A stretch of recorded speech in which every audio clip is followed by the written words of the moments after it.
Welcome to the Everyday Board Game Podcast with Daniel. And Daniel, Good morning, Daniel. how's it going? Not too bad. How are you today? Doing pretty good, other than, with everything that's going on right now. Yeah, we addressed that briefly in our previous podcast. Very quickly, we just brought up, hey, it's election day, go vote. And because of all the chaos that's happening in the world right now, our election is taking way too long, so we don't even know yet. We'll see. Yeah. Um, I mean, it still stands that nobody's played my political card game that I made for 5 or 6 years ago. So Yeah. nothing's new In here. my defense, I had to play that a lot, so. Yeah, well, you did play test it. I'll give you that. Well, not just play test it, I had to show it off to a lot of people, too. Yeah. Well, it went over well every time we played it. It's just it hasn't been played in 4 years. So, I wonder why. no idea. No idea. So speaking of non-confrontational contests, we are going to be doing a top 8 debate today. And That's okay. I could take all my stress levels out on you. It works for me. I think we're going to agree more in this than you think. Yeah, I think so, too, honestly. I have to say, this is one of the few top 8 debates that we've done where I legitimately enjoy every single one of the games. Yeah. Just some more so than others. Yeah.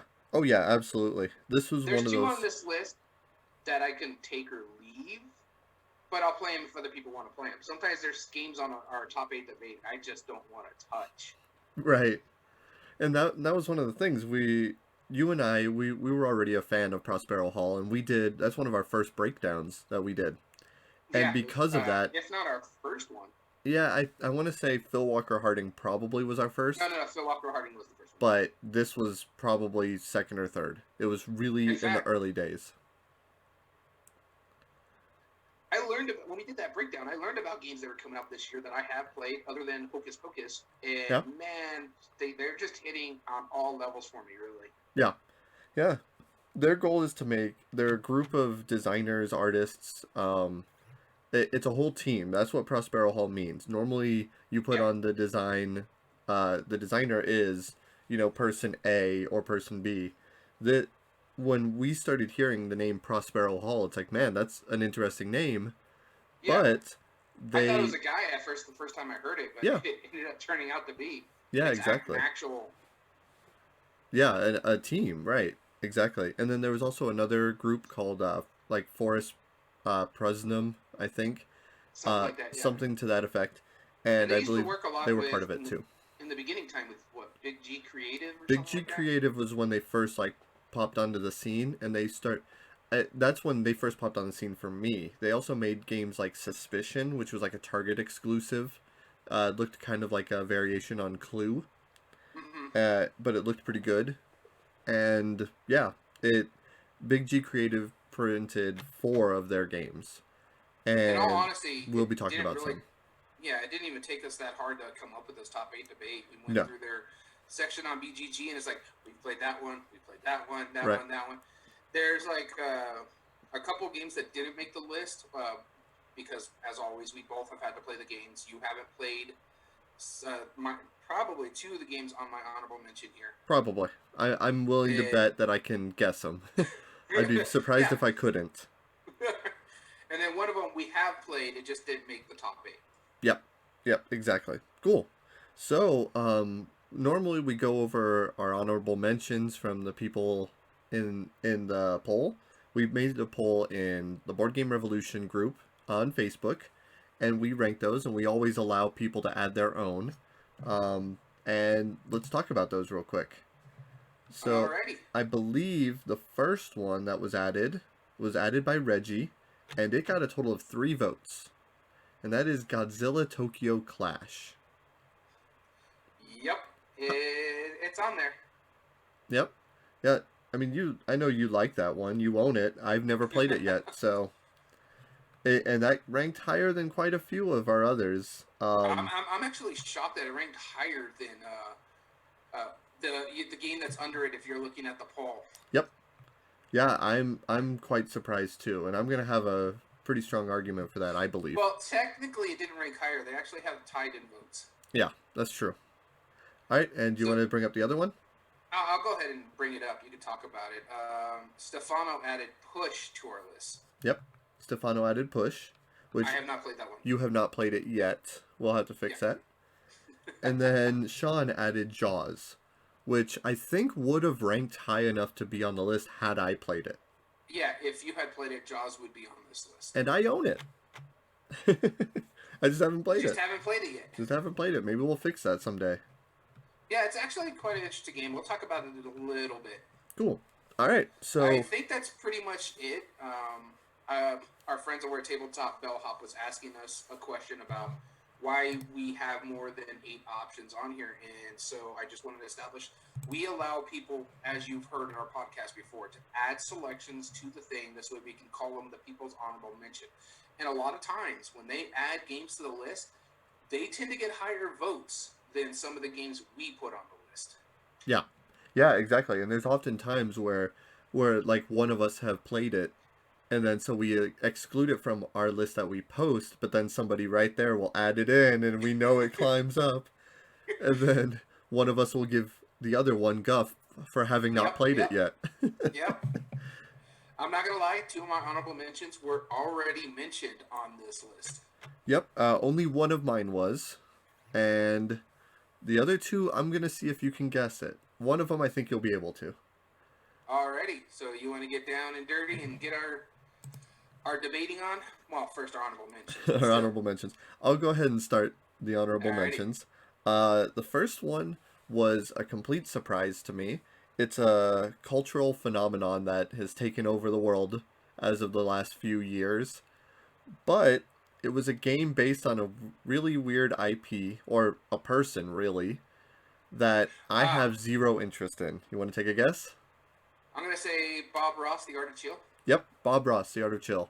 I don't care about Bob Ross. Like, I mean, he's a fine person, fine art show. I don't care. It just never interests me, right? And so I went into playing that game completely unbiased because I'm like, it's completely unobtrusive to my lifestyle. And I played it and I was really impressed by the game. You haven't played it yet, right? No, I have not. Okay, I'm gonna fix that because if I had one of played these it, days, it would have been on our list. yeah, it would have been on our list, and honestly, I think you would have had some really solid arguments for it because it's a really neat set collection game, and it holds its own, and it doesn't make fun of itself, but it doesn't take itself seriously at the same time, because you have these silly chill cards that make things worth more points or different silliness, and it's basically like those reassuring or like the motivational posters. It's like life is hard, but you can make it. You know, like it's all stuff like that. It's so ridiculous. That was pretty much Bob Ross' MO back in the day. Was basically a motivational poster. He would always come up. Oh, that's okay. That's just a happy little accident.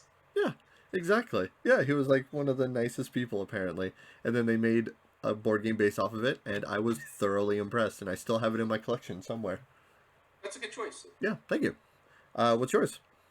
So my first honorable mention, my number 3, I guess you can say, is based off a movie, not the book.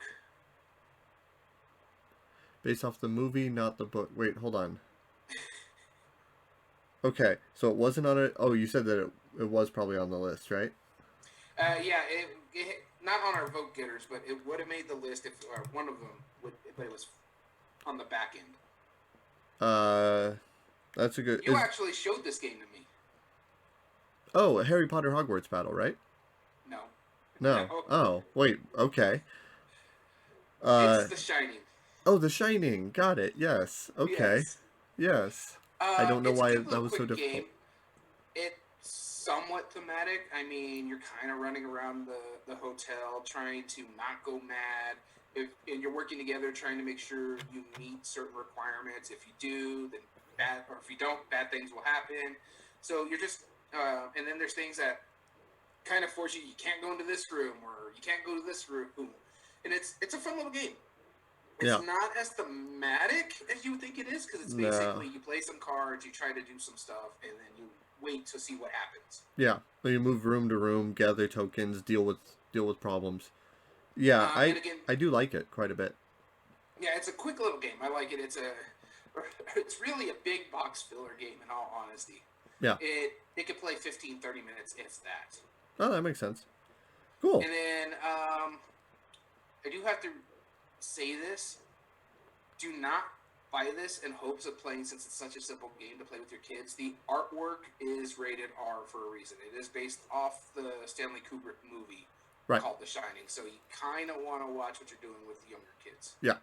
Yeah, exactly. I'm still debating because nothing is specifically explicit, but there is like a couple cards in there where the art there's some artwork. There's some. Yeah. But yeah. Yeah, exactly. I think the game itself was rated 17 plus because the movie is. And I think part of it too is the artwork. That's why it's rated 17 plus. It's not super explicit, but there is a lot of horror elements in it. There's like that creepy, toothy rabbit-looking thing. I can't remember. Yeah, that thing. Yeah, I forgot about that one. It is. Yeah, so there is some horror stuff in there. There's if you know about room 237, there's some artwork based on that room that people don't want to see. Right, exactly. And then also, I mean, like, if we compared it to, like, let's say, like, Jaws, for example. Jaws was an R-rated movie, I think, at the time, if I'm not mistaken. But the board game itself is 12 and up, so, yeah. Yeah, because they in that one, they veered away from that more horror genre artwork and stuff like that. The reason, I think, most of the reason it's 12 and up is because when you're playing the shark, you're legitimately eating people. And it's not something you want to play with an 8-year-old. Right, exactly. Might give them nightmares. Yeah. All right. My number 2 was mentioned in the poll, was added on, and it's Push. Yeah, it's just a great push your luck game. Very simple. You have cards that are 5 different colors, numbers 1 through 6, different amounts of each one. And on your turn, you're making up to 3 piles.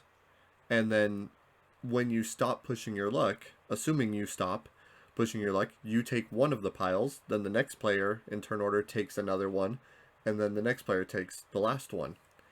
Okay. And they have to, because you might put the push card, which is a die, and when you get that card, you roll it and discard all cards of that color.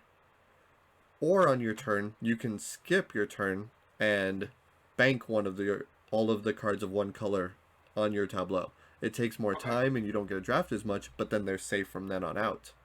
So that's the bit of push your luck. However, each of the 3 piles that you're making, you cannot place a card that has the same number or color as one that's previously placed. So let's say I have 3 piles. I have a 2, like a blue 2, a yellow 2, and then the last one I have a green 6, right? If I pull a green 2, I can't place it in any one of my 3 piles. I bust. And when that happens, instead of me taking one, everyone in turn order still takes one, but then I just roll the die and get the consequence for busting. So it's super chill, super fun, one of the best family games. I enjoy push your luck games, so we'll have to check this one out. Yeah, we played one that was similar to it called, I think, Kaboom or something like that. Blew It, I think is what it's called. Yeah, exactly. And I think it's made also by Forrest President. By Prospero Hall. Yeah. And that one's fun, but this one's way cleaner. It's so much better. I do like You Blew It. My only issue is I hate the fact that it's in a dynamite. I mean, it's funny looking. It's awesome. It's how people are going to get it off the shelf, but I just really, really don't enjoy that. The tubular thing, because you can't really fit it with the rest of your stuff. I have limited shelf space, so where am I going to put it? Now, only if it was a game based on, like, surfing would I allow it to be in a tube. Because it'd be tubular. Oh, God. You're fired. Get out of here. All right. I'm going to get a new host. This has been a wonderful episode. Thank you, guys. No, I like Push a lot. It's a fun little push your luck game. Yeah. Anyway, that's my number 2. So, my number 2 game on my list here has been mentioned in the chat. In fact, it was mentioned pretty highly. Okay. Monsters. Jaws? Oh. Monster Crunch. No, I wish I had that game. I do want to try that. It looks fun. I'll bring it over sometime when we can. So my number 2 is Godzilla Tokyo Clash. Yeah. I mean, as I put here in my show notes, kaiju. That's enough said. Yep. It's if you're not a fan of Funkoverse because of the Funko Pop style, the art style, and stuff like that, I believe Godzilla Tokyo Clash is that next step for you that you may enjoy a little bit more. I say this more so is their equivalent to Unmatched than say Funkoverse is, because those Yeah. are the two that always get compared, Funkoverse and Unmatched, because the skirmish and the IP licenses and stuff like that. But I think Godzilla is actually closer because you have some minis, you're fighting another kaiju monster, you're playing cards as you're doing it on a modular board because it can play 2 to 4 players. Yeah. And so the board expands for more players or shrinks for less players. Okay. And it's very modular. You're able to pick up like tanks and planes and throw them at the other monsters, or actually throw the monsters themselves and, take over or destroy buildings and stuff like that. And you'll get points from destroyed buildings or energy. And each monster has specific abilities. There's 4 that comes in the box, but honestly, this one is one of the few games outside of the, like, say, Funkoverse that can be expanded upon.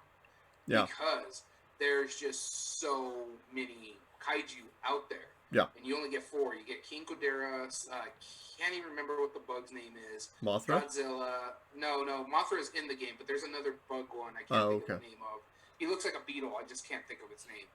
But it's weird because on some of the cards, you can see other kaiju on it. Like, Jaguar is on one of the cards, and when I played it with our mutual friend Bryce, he's like, "Who is this?" I'm like, "Huh, he's not in this game. That's Jaguar." But that just tells me they can make expansions for this game. It barely came out this year. I really enjoyed it. Yeah. Like I said, it's so there's one thing about it that is a bit bothersome. Some monsters are harder to play than the others. Godzilla, real simple, easy monster to play.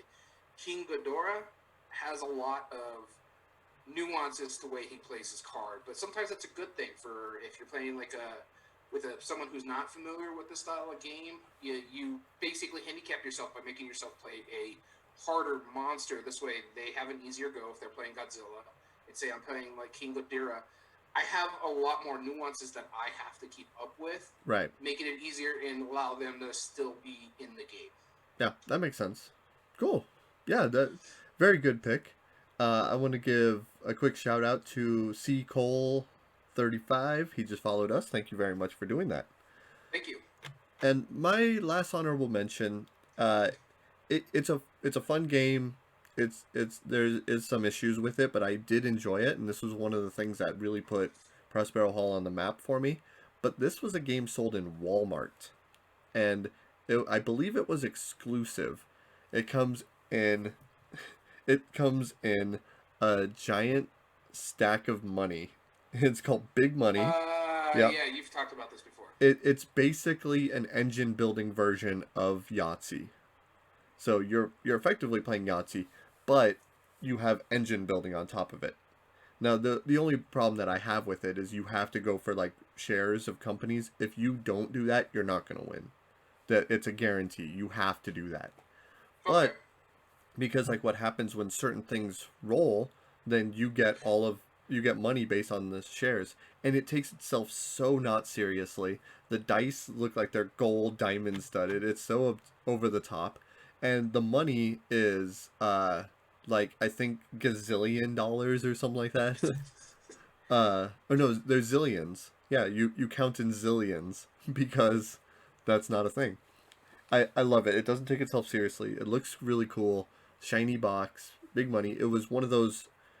It's one of those mass market games that could have like led a lot of people into modern gaming. So that's big money. Sounds pretty good. Sorry about earlier. If you notice, I just started laughing to myself. Yeah. I just come to the realization I talked about Godzilla Tokyo Clash, and I'm actually wearing my Godzilla shirt. I just grabbed a blue shirt out of my closet. There you go. That works. All right. Yeah, so it's No just worries. made me giggle a little. I'm like, oh, that's kind of cool. I was like, I don't know that you found that game that funny, but all right.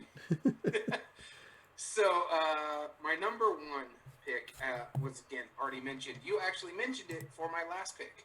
Oh, yeah. Yep. Jaws? Jaws. Yep. I really do enjoy this game, especially it's got a shark meeple in it. I mean, come on, how cool is that? Although, in Funkoverse, you have the actual shark jumping out of the water. Yeah, but it's also a Funko shark, so... But it can it's hold... disturbing looking. Yeah, it's pretty good though. I love it. So I really do enjoy it. It's a hidden movement game, I guess you could say. It's one versus all. One person is playing. It is.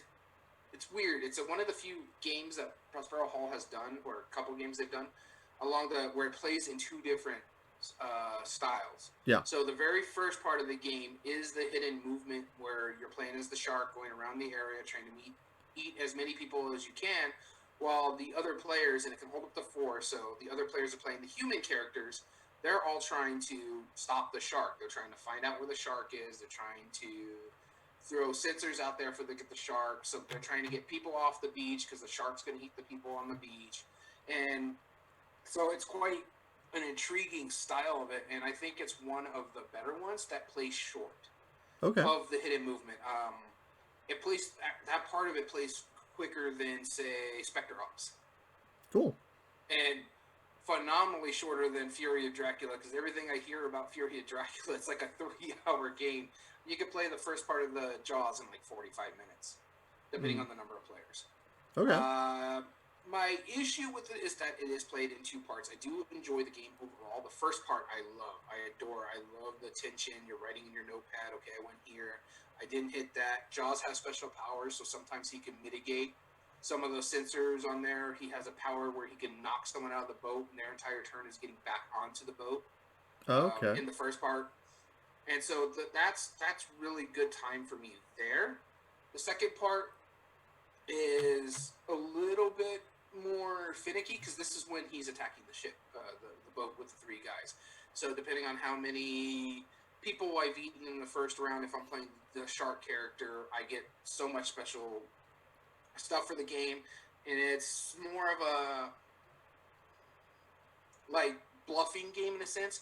Where do they think I'm going to come up at? Because you get three cards in front of you, and they get to decide where they want to put their people at. Because I have to choose one of those cards, so they're assuming which one they think would be the best for me. Okay. And so, for like, if you're playing the shark, you have to completely sink the boat or eat all the people, or all the player characters. And Gotcha. so I had to do that. I have to destroy part of this thing. They have to get in the water, and then I have to eat them or bite them and make them get damaged. But they're also trying to fight me, and they get me damaged. So if they're able to get me down to a certain point, basically to zero, they win. If I'm able to destroy the boat completely or destroy damage all the player characters, I win, or the shark wins. So Okay. it's a fun game. I do enjoy it. I really love the first part. The second part, though thematic, kind of takes you out because it's literally you're playing two different games. Yeah. Yeah, that makes a lot of sense, and that's been one of my hesitations to learn it. I'm trying to learn Root right now, and it's such a hurdle for me because it is playing four different games if you play four players, you know. And the thing And is so, that they say about Jaws, if you want the full story, you can play both parts of the game, but you can play either or part that you want. You can play the first part and only play the first part. You want to play the second part, you can only play the second part. It's just up to you how you want to do it. But if you want to play the entire movie in a sense, you play both parts. okay, that makes sense. Hmm. Well, we'll definitely have to try that one of these days. I need to And get you it off enjoy my it? I shelf. actually own it. It's on my Prospero Hall part of the shelf right here. I Yep, don't know if you. Yeah, you can actually see it right above my head. you can see it. Yep, it's right above The Shining. Yep. Cool. Awesome. Well, I think we're ready to get into the debate. It's very clear that we're both fans of Prospero Prospero Hall. Hall. Yeah, So, this is it's interesting because these are going to be some really tough brackets. There's a couple that I know are going to move on that I don't want to move on. Well, at least one. well, let's But it's not going up let's not against a assume so quick. well, it's just that it's honestly, I'm not going to lie, it's the better game. Yeah, probably. All right. Well, let's talk about how we do this to try and take our bias out of it. Hmm. Not saying specifically you, but the way we do this in all of our top eight debates is we break down each of the categories by five criteria. Each of those And five criteria have three sub criteria that we will talk about here in a minute. Basically, it's best of five. Whichever game has more of those five categories than the other game, then moves on. as well as if somehow we make it into a tiebreaker, that's why we have the poll over on Board Game Revolution. Hmm. Fan vote will break the tie. as always. So if we just can't agree after our opening and closing arguments for each of these, then we just have to assume, because some of these are more subjective than others, and we've had times where we're like, I've had better moments in this, you've had better moments in this, we can't agree on this part, so we got to do it to a And to a also, vote. like, we like art differently. So art and Mm-hmm. production can be a wash for each of us. We think this is better. True. Well, but I think this is better, and here's why. And if we can't come to an agreement on that, that's a wash. So if it ends up, say, 2-2 instead of 3-2, we go to the fan vote. Yep. Cool. So, our brackets today, we put these in order from Board Game Geeks. We search for the designer, and we place them in order of their ranking on the Board Game Geek website. That is as follows. Number 1 seed is Horrified. And it will be going up against the number 8 seed, Toy Story, Obstacles and Adventures. Then we have our number 2 seed, Disney Villainous. Going up against our 7th seed, How to Rob a Bank. Number 3 seed, Pan Am. Facing the number 6 seed, Back to the Future, Back in Time. And finally, our number 4 seed, Choose Your Own Adventure. House of Dangers. House of Dangers, specifically, yep. Versus Funkoverse. All right. And this is just the overarching Funkoverse, because they literally are all the same game. It's just a different set. Yeah, different set, different characters, but they're all fully compatible. So, yeah. All right. And so, a clarified House of Danger 1, that was the higher ranked one. There's 2 out there for Choose Your Own Adventure. One of our new criterias and rules that we do, if it's part of a series, we take the highest one. Yeah, and that's War with the Evil Power Master. Power Master. Yeah. Cool. All right, so I'm ready to get into it. The way we've been doing this lately is Daniel has been using his hat, putting both of the names of the ones that we're going to be arguing at this round will be Horrified versus Toy Story Obstacles and Adventures, and one of us will be arguing that. Who's going to be arguing first? Who do you want it to be? Me? Sure, you argue first. Okay. You are going to be arguing for Toy Story, Obstacles, and Adventure. Okay, sounds great. You may lead, Which sir. means you get Horrified, and I'm going in. Just give me a second. I gotta find my notes. Here we go. Toy Story's Obstacles and Adventure. It's a very fun, family-weight deck-building game, which means you're going to be very familiar with this style of mechanism, especially if you're fans of the Harry Potter Hogwarts battle game. It's basically, and this is going to be a con for it later on. I know when it's going to be it's a retheme of that game. But the fact is, a lot of the flaws that you had with Harry Potter the Hogwarts game, they fixed a lot of the flaws here in Toy Story Obstacles and Adventure. And another thing about it is people are going to not only be familiar with the mechanism, because deck building, it's actually a very popular style of game.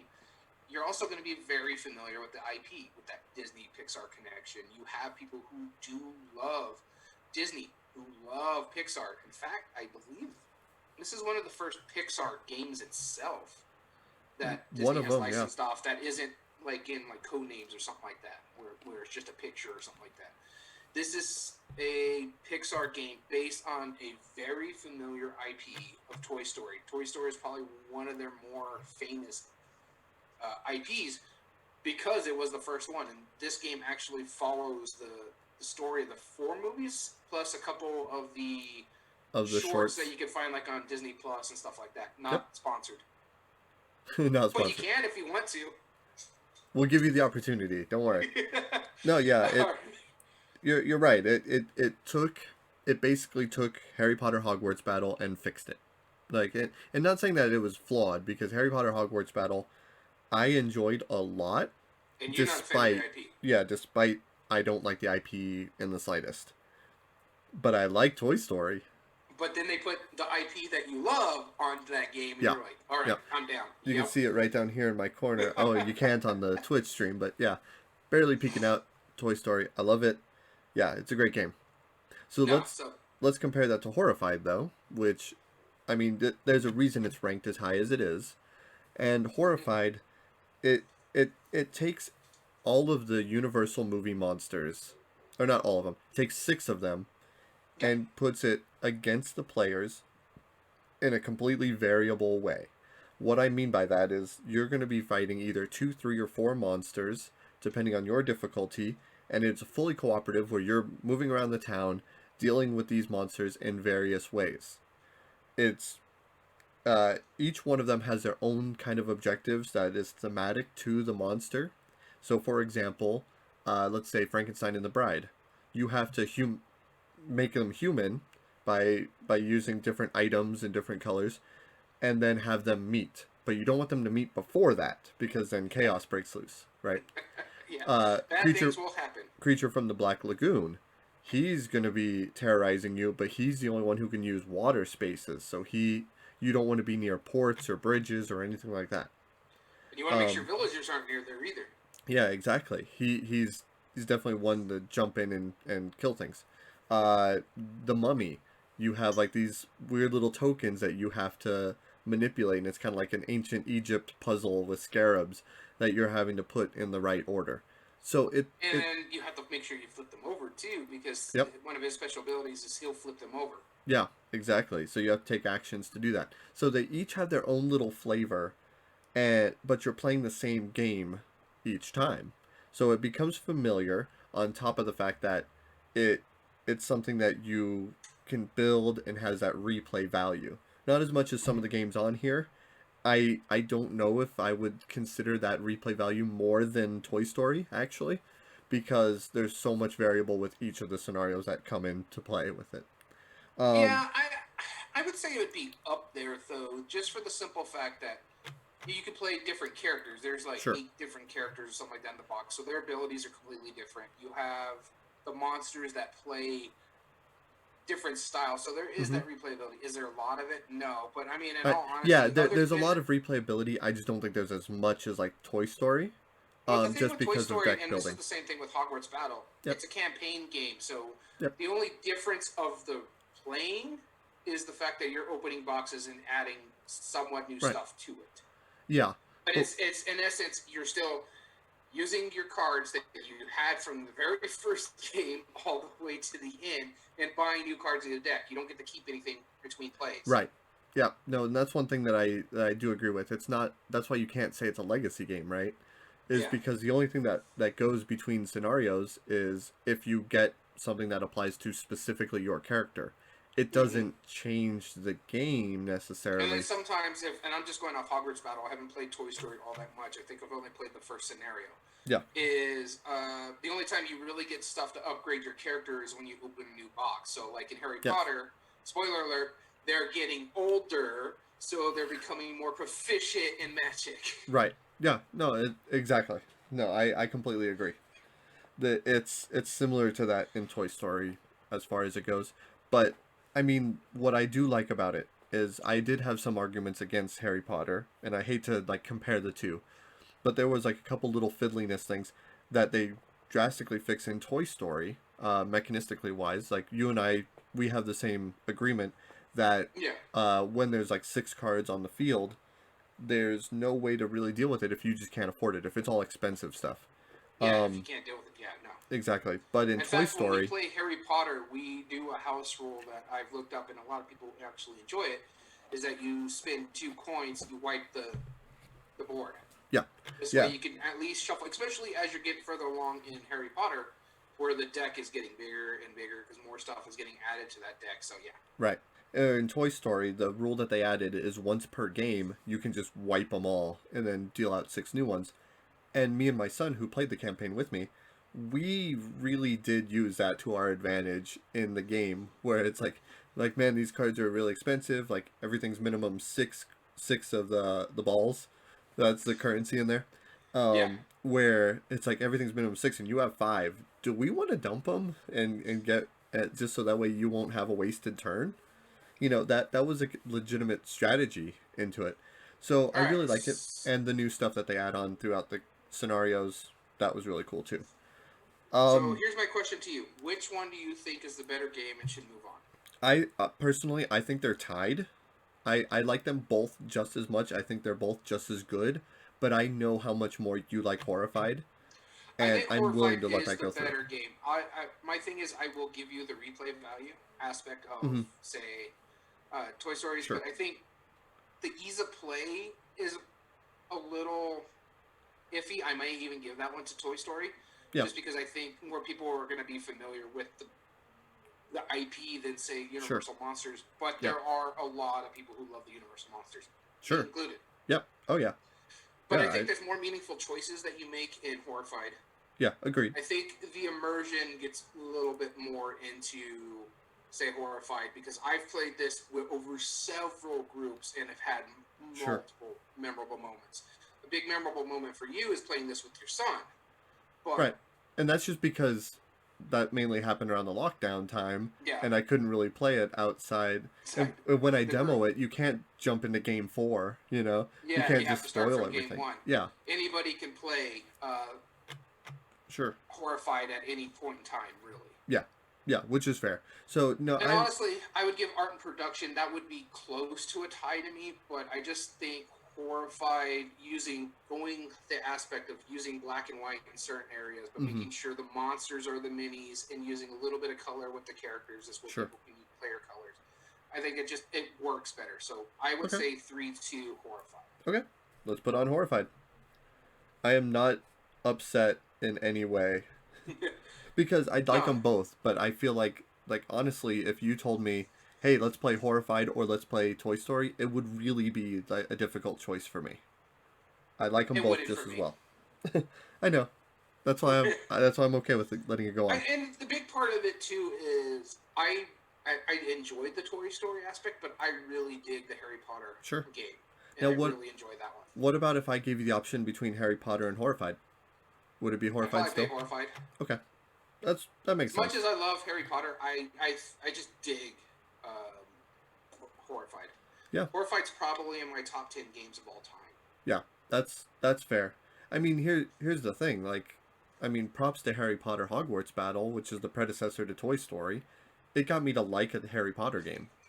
That's it true. it goes into my exceptions to the rule, which we talked about before, but it's proof. It's like it wasn't Harry Potter for the sake of being Harry Potter. It wasn't trying to get Harry Potter fans to play a game that had nothing to do with it. It Yeah. used the IP to Or its like a advantage. retheming of a mass market game like Harry Potter Clue. I heard it's an atrocious game. Yeah, exactly. Because like, oh well, if I want to play Clue, I'll just play Clue. I don't care about Yeah. Harry Potter. It's like if they made a Cat's Clue. Who cares? But But but if that's the thing about Prospero Hall that we have to mention is that they're very good about blending the IP with mechanisms. Godzilla, yep. tactical skirmish game, really good game. Mm-hmm. Jaws, a hidden movement game, that's a perfect game for Jaws. Yeah. Yeah. So that's props to them. They made Universal Monster. When people saw that, they're like, really, but they didn't try to take it seriously. They went campy. They Yeah. have Abbott and Costello characters in the game. Which you love. You bring that up every time too. Oh, it's amazing! One of these days, I have to show you the Abbott and Costello meets Frankenstein. It's probably one of the funniest movies that came out in the 40s. Okay, I'm 100% in. Let's move on to round number 2. And this was going to be your argument. We got Disney Villainous versus How to Rob a Bank. All right, let's see here. I'm excited for this one because How to Rob a Bank was my favorite of the 4 that they released all at once. Well, ooh, is it? Because they with Big G Creative, they released 4 games at once at Target. It was Bob Ross, Shifty Eyed Spies, How to Rob a Bank, and The Wizard Always Wins. And I really do like The Wizard Always Wins quite a bit. All right, How to Rob a Bank. Let's do it. Asymmetric game, which I don't know if you knew that they made a second edition of it with like No, I updated haven't. graphics. I just remember playing the first edition with you. Yeah. I'm not going to lie. I had to go to BGG and look this game up just to remember it because it's been so long since we played it. Yeah, and it has been a while since I played it too, so my arguments are going to be a little tricky. But no, it's an asymmetric game. One player is playing the security, the other players are playing the robbers, and basically the idea is you're trying to get to certain gems or certain areas of the board, which is a modular board which plays into the game before the security guards catch you. And it's not like one of those mass market games that you would expect where, oh, the security guard catches you, you're eliminated, haha, you get to watch your friends have fun. No, it, they lock you down. You're basically incapacitated, but you can use your future turns to become non-capacitated, and you're escaping from the handcuffs. Basically, it's super silly, and there's never a time where one player feels completely disadvantaged to the other time, even though that they are as asymmetric as they are. Mm-hmm. Um, I mean, it's a silly theme. It doesn't take itself seriously. I mean, technically, it's teaching kids crime, but nobody takes it seriously. Even the map tiles look like blueprints, so it's just like, oh well, let's plan to do it this way, and the meeples look really cool. The production is beautiful, honestly. Uh, For an earlier game, yeah, but yeah, Prospero Hall has really upped their production they game. have, they really have, but I mean, I that's going to be a pretty not strong argument for it because I know what it's going against. Yeah. Take it So away. here's my issue with How to Rob a Bank, and I don't have a lot of cons for it. Okay. I just don't find it that entertaining to play. It's just it's there, it's fun. You're playing the basically thieves and robbers, Mm-hmm. or robbers and the security, and the cards are there. It just I enjoyed it, but I didn't find it entertaining. It was just something Sure. to pass the time. Okay. And the thing about it for me is I enjoy Burgle Brothers a lot more than this style of game. Burgle Brothers is more of a co-op where you're working as robbers working together to try to steal 3 treasures and get out of there. Yeah. And on different levels too. That's what I like about it. And I do enjoy that a lot more. It gives me that feel. And that's my issue with How to Rob a Bank is it's there. I've played better games. It's probably the lowest ranked game on my list here that I enjoy. Yeah. I'll play it again if someone wants to play it, but it's not something I'm going to go out of my way to own. Sure. My counter argument to that is I actually didn't like Burgle Bros that much. It was okay. It was fine, but it was like since it was fully cooperative, Mm-hmm. I played with a few people that were very much AP or not AP, but like very much alpha, Yeah. and No, they I and get that. granted they were teaching me how to Yeah, play, but but that's a they had problem. already been very familiar with it. That's a problem with most co-op games. It can tend, and that's a con for a lot of them. It's just that it can tend to alpha gamers. It can tend to the tabletop quarterback, Yeah, who's basically taking your turns for you. but that's what I'm saying though is that being in a cooperative setting of robbing a bank, sure, it kind of works because you're the robbers. That makes sense, but at But the same time, you have to but the deal thing with the is, with How to AI. Rob a Bank, it could lead to itself to those same kind of issues because only one person is playing the bank security. Only one Right. person. Everybody But else it's is not an playing. AI. That's why I like that slightly better is because it's actually somebody who's invested and has a chance of winning legitimately versus oh well how do we outsmart this AI character that we can somehow see like it took me out of the theme personally, but we're not debating on Burgle Yeah, yeah. Brothers right now, so I'm just saying as that Burgle Brothers is just a better robber game in my personal opinion. I okay. enjoyed How to Rob a Bank, but again, it this to the point I had to look this game up to remember it. Yeah. Yeah, it's like non-offensive. It's like okay, it's there, It's just like, oh yeah, they did make that game. Let me see how that. Oh yeah. Oh okay. Yep. Yeah. Oh yeah. Gotcha. Yeah, All right. I hear So you.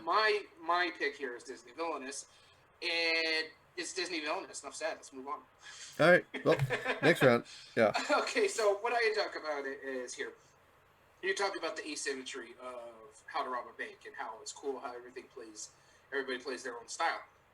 That's all Disney Villainous. You're playing straight up asymmetry here. You're playing your character, who, let's say I'm Captain Hook, and I'm trying to get Peter Pan to a certain location. So I'm playing how I want to play. I have my own win scenario. Well, you and Dom have your own win scenarios as well. It Yeah. scales pretty well.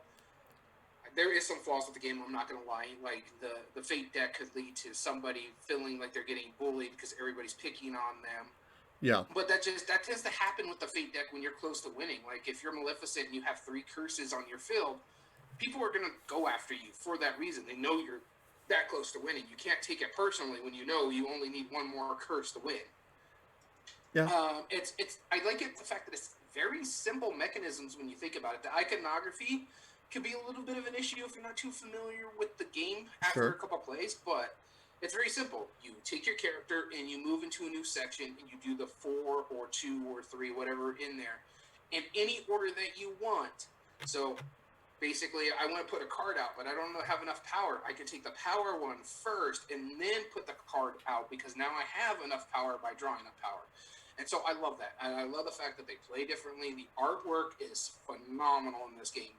To the point, one of my favorite decks is Pete from Steamboat Willie because it's black and white. Yes. But it is an amazingly good black and white. Yeah.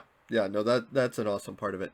I do have quite a few counter arguments against it, but I'm going to save those for later because, I mean, none of these counter arguments really justify it against How to Rob a Bank.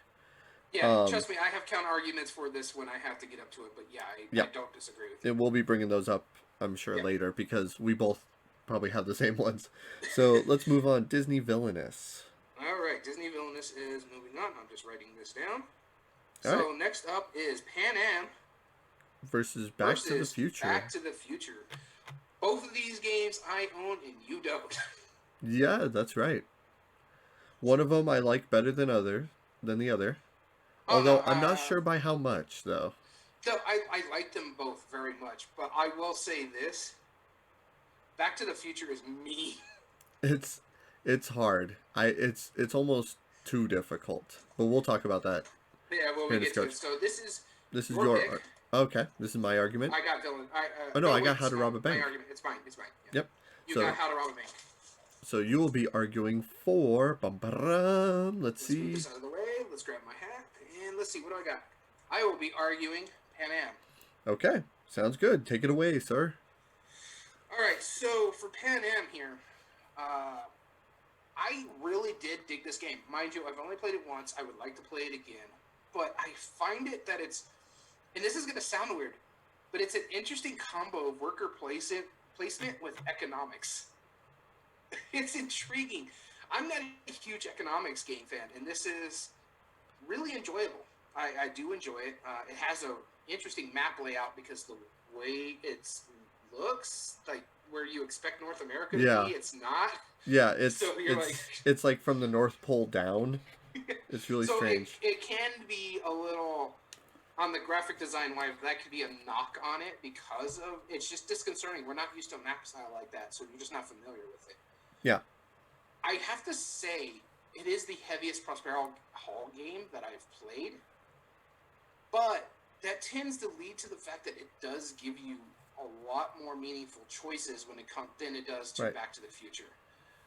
The thing about Back to the Future is it's a lot of luck. It really is. I don't want to argue too much about Back to the Future because I really do enjoy that game, but you're beholden to the dice roll, as we mentioned so many times. The components are really good in Pan Am. There are some good stuff to mitigate, like getting directive cards and stuff like that, but it can be swingy at times. I love the variations of, I forget what they're called, but it's the stuff that comes out like, hey, you got to read this, you got to read that, read this, or this is going to happen. This is how much the stock is going to be. This is how much is raised. This stuff increases in prices. I love the changes on it for each round. Yeah. I do like the fact that it has rounds, because if this game had a certain point, like the first person to 21 points or something like that, or 21 stock, it could take way too long. I'm glad they made it with the round system. I do like it. I really intrigue, but I know you're going to talk about this when you get to your console. I'll just go ahead and agree with you. Mm-hmm. That rule book is atrocious when you're trying to figure out how to play this game properly. Well, so you explained it to me. So you were my rule book, and yes, you were no. No. Well, it's because I was learning it from the rule book as well. Yeah, no, it's a bit heady. My counter or my con to it, my real big con to it, is not the game itself. It is a huge snowball effect. Yeah, I get that. I know I made one wrong move in the game because I misunderstood the rules, and that's not on you. That's on me. I misunderstood it, and I made a wrong move, and there was no way I could catch up ever. Which is funny multiple that you're rounds. against it, but yet you love Agricola as much as you do. I see. I think Agricola, because of how many branching pathways there are, you The have that problem with that ability. is, But we've talked about it before with Agricola, is that yeah, if you make a mistake or a small roll, and say like the second round, that could put you out of the game. it's. I see. I don't think so personally. I think like playing against somebody who's experienced, yes. But you, me, and our mutual friend who all played Pan Am, none of us were more experienced than the other person. Yeah, it was the first time playing for all of us. And in fact, I played more economic games than probably all of us. You know, Mm-hmm. because I do like economic games quite a bit. But that one, I mean, it just steamrolled me. Like I made literally one wrong move because I had the wrong card. I was like, oh well, I can't do that this way, and then I might as well just like bowed out. Now that's not to say that I don't want to try it again, but and also my argument is going to be for Back to the Future. That's the biggest con I have for Pan Am personally. Is it was a little vague, but that runaway leader, that's crazy. It Um, can. I won't argue that point. Sorry, my wife just texted me. So. no, that's fine. So let's talk about Back to the Future though. Back to the Oh, Future, fully cooperative game. You are playing against Biff, of course, who is the biggest jerk in most co-op, in almost any co-op game that we've played. He is just an awful, awful person, awful which person. Oh my which god. it I exemplified the have yet to movie. beat this game. Yeah, Let's tell you, it's I have not beaten this game yet. but it's super thematic. So you have a few goals. You have to get the parts for the DeLorean, which makes sense because he didn't have it built at the time. You have to Yeah. get the DeLorean to the downtown, And ready let's to just go. establish the folks who haven't played this game. This is only the first movie. It only takes place in the Yes. first movie, and the only thing is you're trying to get back to the future. It's like the last part of, like, maybe from the middle when he's in the 50s and on. Well, so I mean, here's the thing though, too, is I watched the review from Tom Vassell, and he said it pretty much perfectly. He said he's like, yeah, you know, Back to the Future is about time travel. Time travel is a very difficult thing to do in board games. So what did Prospero Hall? They didn't do time travel. It's just you're they, playing the movie, they did the which part where you're trying to get back to the future, yeah, basically. exactly. That it's more thematic than any other Back to the Future game because It for took some the time reason travel out, yeah. every designer for some reason who's made a Back to the Future game does this whole like, oh well, if you change this thing, there's a time paradox Mm-hmm. here, and you have ripple effect. It's like they never did that in the movie. Like the only thing that they did is like, oh well, you need to make sure that you get them to fall in love because if they don't, then you're dead. Yeah, You never existed. And exactly. how do they represent that in the Back to the Future board game? The tokens. You have to get them in love, and if not, then your picture fades. Brilliant. Like that's all they needed to do because they Yeah. didn't need to go into like paradoxes and time travel and complexity. That's exactly what they needed to do with this game. Now, yes, it is luck driven, but a lot of it is it's based on the dice rolls, and it is incredibly difficult to defeat. But you have the ability to build up your engine and getting more Mm-hmm. dice, and ones that are better for certain circumstances. Here's a couple things that I have issue with in a sense with it. I love the game. Yeah. It's a phenomenal game. I enjoy playing it. I have a good time every time I play it. Very lucky based on the dice rolls. Yes. We've talked about that, especially since they decided where most dice games, they're like, there's one bad die in this game. They're like, nope, you got two biffs on there. Yeah. And if this card comes out, there were two biffs each biff head. Yep. Now, there are tiles that allow you to mitigate where you can turn biff tiles into, say, lightning bolts or something like that, Sure. which is kind of cool. But yeah, and it plays in a style like, say, zombie dice in a sense, where if a biff, you can re-roll the dice as many times as you want, but if a biff is rolled, it's locked. You cannot Yep. change it unless you have that mitigating tile that says otherwise. But it is very lucky. But my biggest complaint of this game is, as cool as it is, the clock tower dice tower is super unnecessary. Yep. A big part of it is because of its placement. It is like, which is fine. It looks good on the board. It looks like the the clock tower on the board because the board is that town square area. Yeah.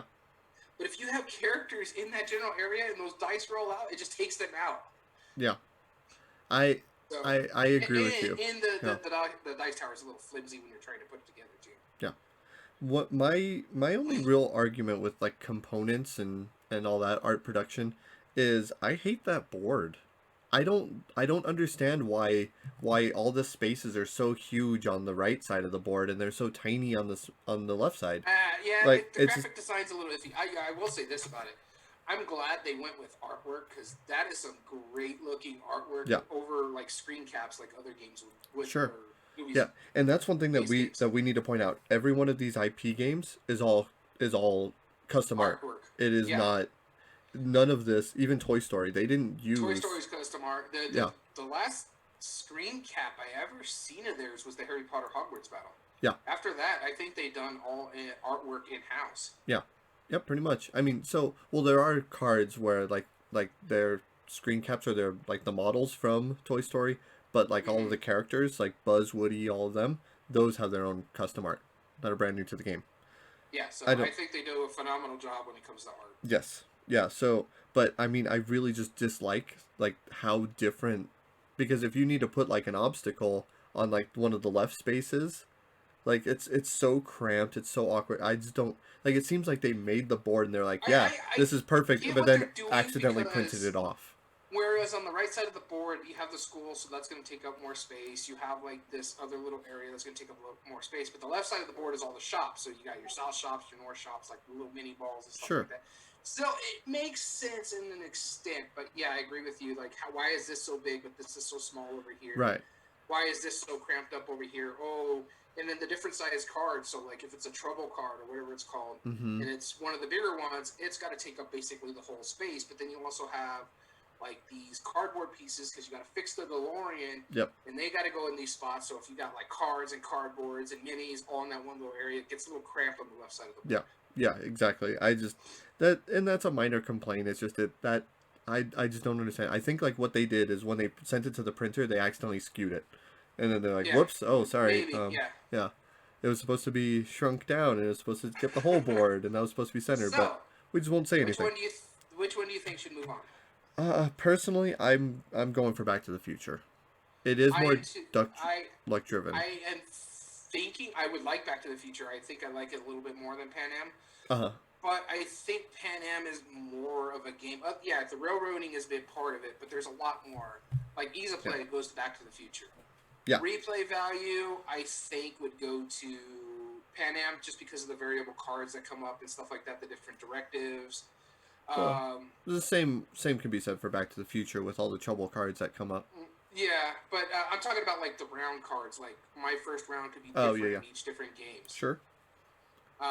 You're not going to really get that in Back to the Future because it's the same thing. You're trying to get back Yeah. to the future. Yeah, you have one objective. So, but the length of time and scaling well in replay value, I think that has to go to Back to the Future. Okay. But the thing is, why I would give replay value to Pan Am itself is the minimum number of plays to get the full experience and the expandability. You can't really expand Back to the Future back in time if it's just strictly the first movie. Right. Maybe you can make an expansion for the second movie, but I don't know how it would fit in that. But I You don't. would just basically need to make a second game. I don't know that you could expand Pan Am either. The way that they have it. Yeah, you can. You could just make more round cards. You can make more That's true. directives that come up and stuff like that. There's small stuff that you can expand to it. Okay. But I'm not talking about just expandability. I'm also talking about just the minimum number of plays itself. Gotcha. You're going to get more variability. I hate to say it, but Pan Am has a lot more meaningful choices than Back to the Future. You It can does. talk with a lot of people. Oh, it does. But you have to be smart about how you play this game. Yeah. Game immersion, I'd give Back to the Future. Yep. Agreed. So that's 2-2, I think. Yeah, 2-2 right now. So we go down to art and production. Mm-hmm. And this is why I think Back to the Future will move on. I think the art is much better. Yes. The pieces and components, I think, are slightly better. Those little airplanes in Pan Am are really nice. Yeah. But I just think the minis are nice. You got minis for every character on the board. Biff, Lorraine, and George, Marty. The only thing that takes it out of Back to the Future game is that you also have Einstein and what's Sarah? her face? Not Sarah. What's her No. name? Yeah, the I girlfriend. can't remember her name, but yeah, Elizabeth Shue's character. Yeah. Which She showed up for what, like 2 minutes in the movie or Yeah, something? she's like in the very beginning, at the very, not even at the end. Like they could have done the mayor and had more like coverage, you know? Or the Goldie character, because he's the mayor in the future, Oh and yeah, he's the diner. He would make more yeah, sense. yeah. He would absolutely. But I just think the art style is so much better. And even though it's a gripe on the board, the graphic design I think is much better. It's at least it gives you those bold lines to tell you these are separated, these are different Right. sections. Pan Am, you're like right when you get like into the Florida area with all those little lines, you're trying to figure out which way is going what, Mm-hmm. and when you're rolling that die to determine where Pan Am is going to fly out to. Yeah. Okay, this is the squiggly lines. This is the dash lines. When it's in those closed compact areas, it's a Right. bit much to move on. But I love Pan Am. It's a great game. But Back to the Future moves on, All right. Sounds good. Couldn't agree and more. it will be going up against Horrified. And now this is going to be my argument Yep. for Just one the second. next round will be between Choose Your Own Adventure, House of Danger, the first of And the series, and Funkoverse, the Funkoverse. strategy pop figure game. Alright, I'm ready for this. Maybe. Know which one you want. I know which one I think should definitely go on. I'm Hands not down, gonna. I know which one should go on.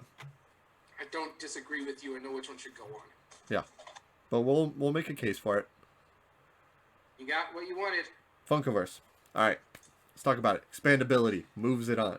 40 characters. It's only been out for like a year and a half. No.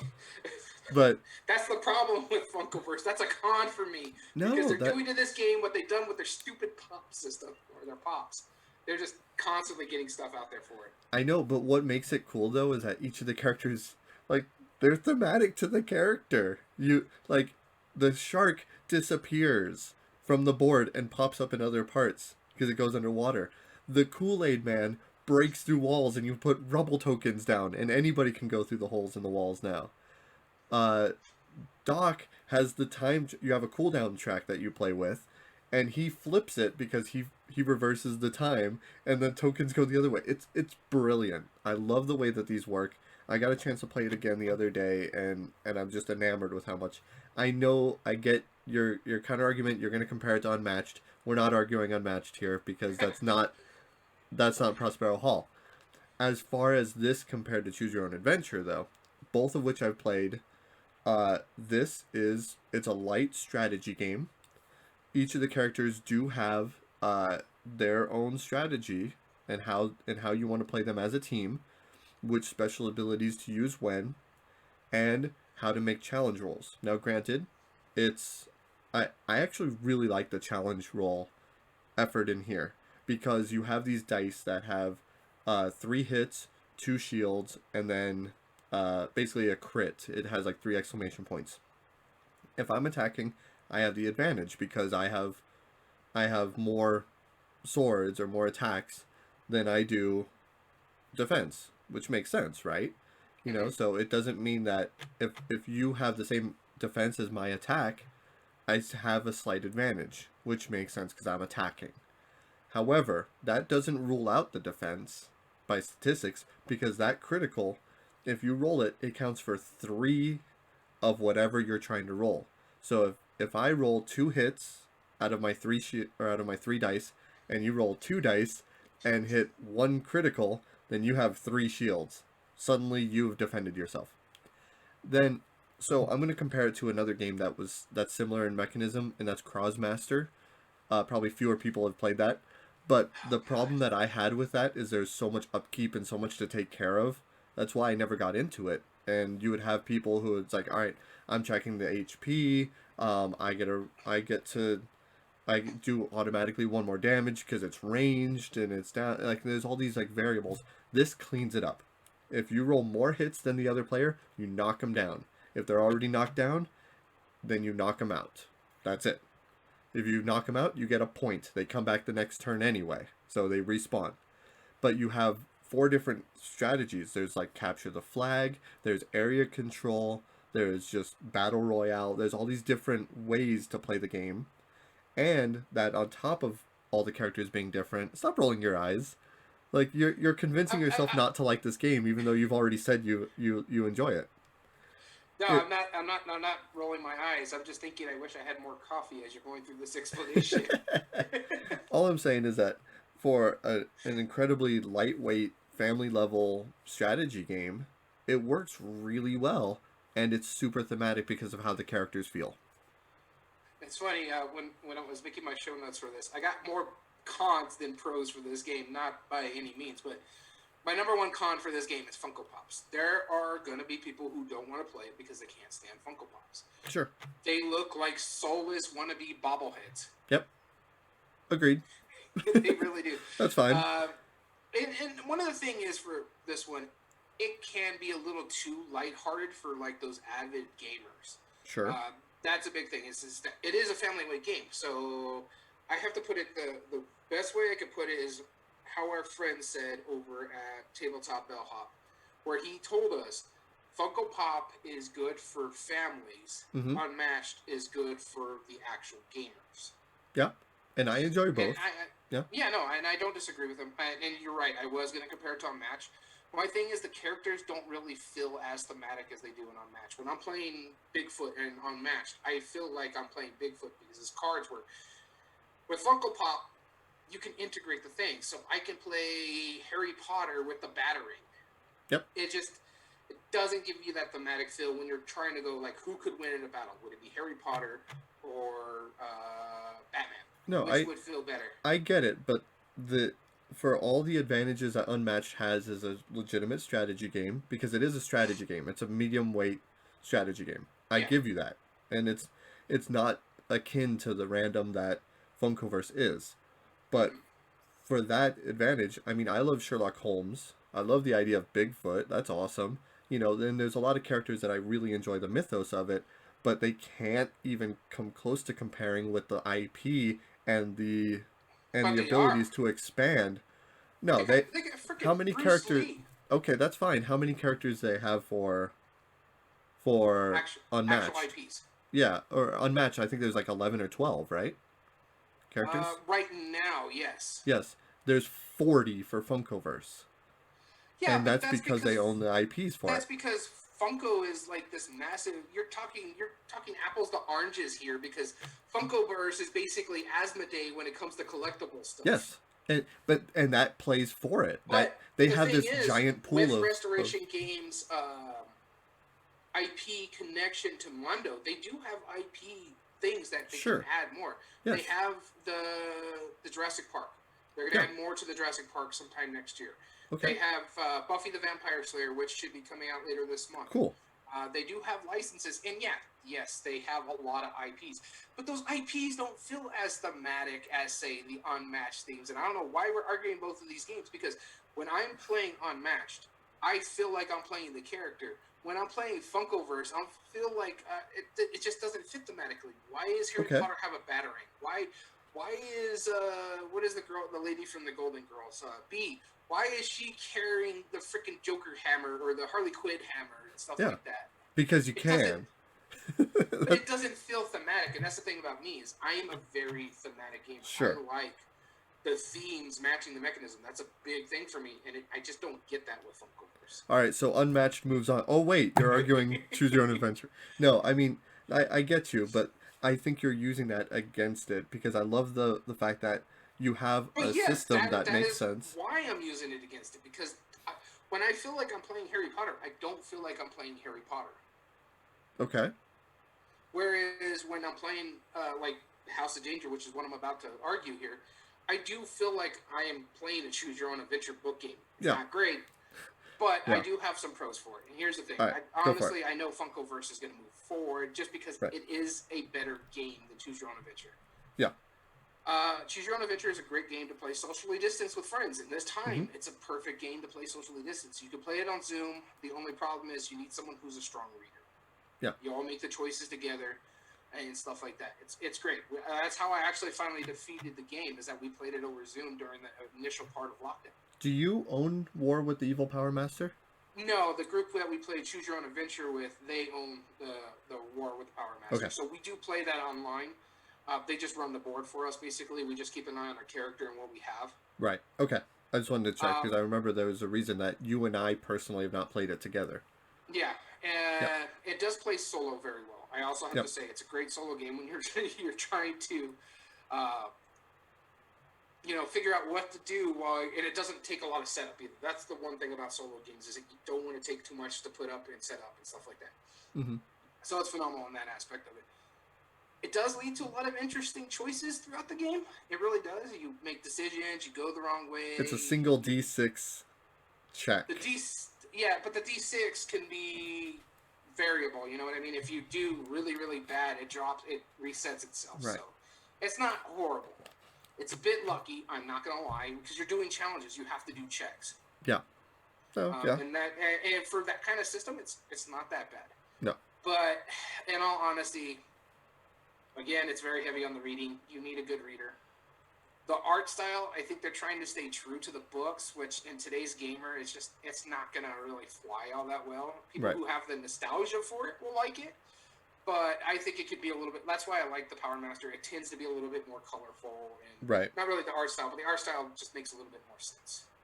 Okay. And it can be replayed, but after you beat it, do you really want to replay it? Yeah, you're not going to replay it. So that's why I say I think it's a good game. It does deserve some argument, but honestly, it's going to lose a lot to Funkoverse just for the fact that it's Funko Pops. Biased much? All right, so Funkoverse moves on. So that means our new brackets are going to be Horrified versus Back to the Future on our next round, and Disney Villainous versus Funkoverse. That's interesting. Cool. These are going to be some interesting ones. And I think Funkoverse is going to run into a little bit of problems with Disney Villainous, especially when you're like, there's 40 characters. Well, yeah. Villainous is catching up. Yeah, right? Exactly.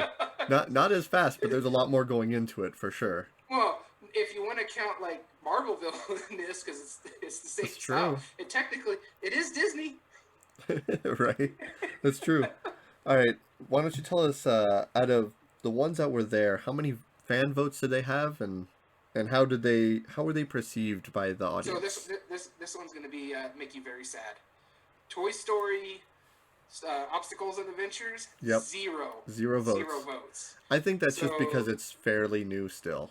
Like I think it came out early this year. Yeah, I think so too. But I really think that it's fallen under the radar. You hardly ever hear people talking about it, but you still hear people talking about the Harry Potter Hogwarts battle. Right. And I think a big part of it too is with Harry Potter, they have a new expansion out with it. Yep. They have the Potions and Charms coming out. So How to Rob a Bank actually had more votes than Toy Story. Not Funkoverse. Toy Story. And it's actually in a tie with Choose Your Own Adventure.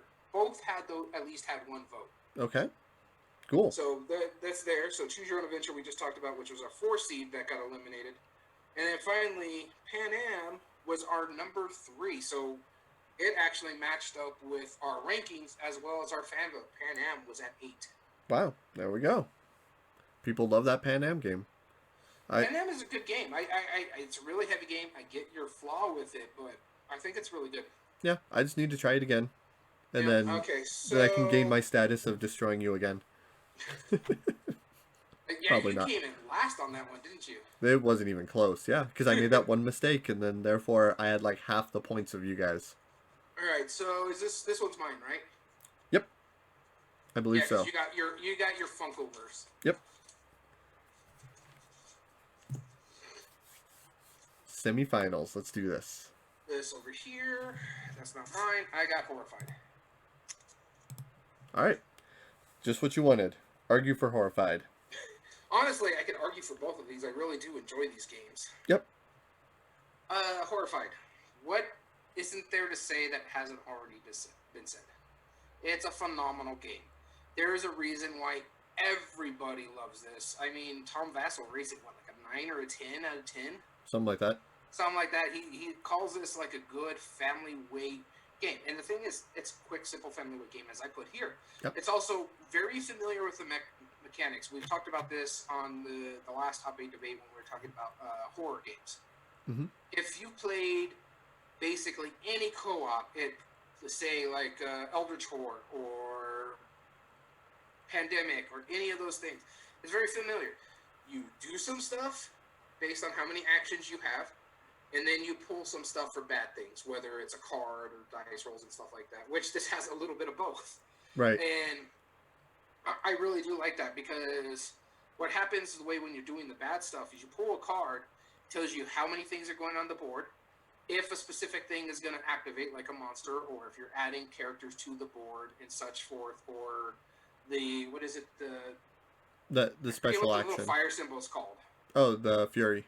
Or no. Yeah, so Yeah. it's changing basically. So it's going from this, move it to the next monster or something like that, which means that monster has a more likely to activate more often whenever that fire symbol is on. So like if it's on Dracula and it has the fire symbol and the Dracula symbol, he's going to activate twice. Yep. That's all it really is. And then at the bottom of the card, you have that activation where it's like, hey, this monster and this monster is activating. If you're not playing that monster, then guess what? Ignore it. Nothing bad's going to happen. But I think it's a phenomenal style of game that they've done there. Universal Monsters, people are going to like it. Co-op has a tendency to hit tables a lot more than like competitive games. A lot of people, especially when it comes to family games, prefer playing co-op because they don't want to fist fight each other. Right. Some do. like Monopoly, where it can end families. Oh man, side story. My kids have been getting in so many arguments by playing Monopoly lately. Because on top of that, my son has the Cheaters edition.